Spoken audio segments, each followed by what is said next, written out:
Bugun men sizlarga dunyo sportchilari orasida keng tarqalgan ma'lum va mashhur bo'lgan modda protein haqida aytib beraman. Qani ketdik.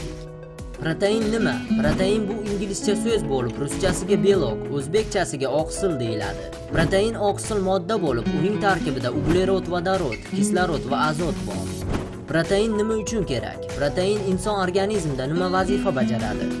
Protein inson mushaklarining o'sishida, rivojlanishida juda katta rol o'ynaydi. Protein organizmdagi gormonlarni sintezlaydi, ya'ni yetarli miqdorda ushlab turadi. Protein inson organizmida immunitetni oshiradi va yurak-qon tomir kasalligini oldini oladi. Protein tarkibida yana juda ko'p aminokislotlar mavjud. Bu aminokislotlar inson organizmini tiklashda muhim ahamiyatga ega. Proteinning har xil turlari mavjud. Shulardan biri siviritishli, ya'ni zardobli protein. Zardobli protein sut, tvorog va sirdan tayyorlanadi.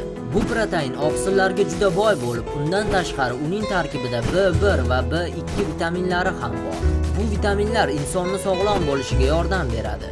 Protein tarkibidagi moddalar qondagi xolesterinni kamaytiradi, rak kasalliklarini va o'pka shamollashini oldini oladi, qarishni sekinlashtiradi.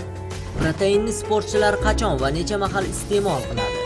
Protein bir kunda asosan 2 mahal ichiladi. Inson organizmi erta tongda oqsillarga ko'proq muhtoj bo'ladi. Shuning uchun proteinni ertalab nonushtadan avval ichish kerak bo'ladi. Kunduzi proteinni trenirovkadan yarim soatdan so'ng ichish kerak. Ba'zilari proteinni kechasi uyqudan oldin ham iste'mol qilishadi. Bu esa o'zingizni xohishingizga bog'liq. Eslatib o'taman, proteinni me'yoridan ortiqcha iste'mol qilish aksincha sog'lig'ingizga zarar keltirishi mumkin. Proteinning yana bir turi kazein deb nomlanadi. Kazein ham sut mahsulotlaridan tayyorlanadi. Kazeinni ko'pchilik sportchilar uyqudan avval ichishadi. Chunki kazein proteini zardobli, ya'ni siviritishli proteindan yengilroq hisoblanadi. Kazein inson uyqudagi paytida organizmni oqsil ochligidan saqlaydi. Kazein ham mushaklarni o'stiradi va organizmni vitaminlarga boyitadi. Protein inson organizmi uchun zararli. Ko'pchilik odamlar protein bilan steroidni adashtirib proteinni zararli deb hisoblashadi. Steroid umuman boshqa biologik dori hisoblanadi.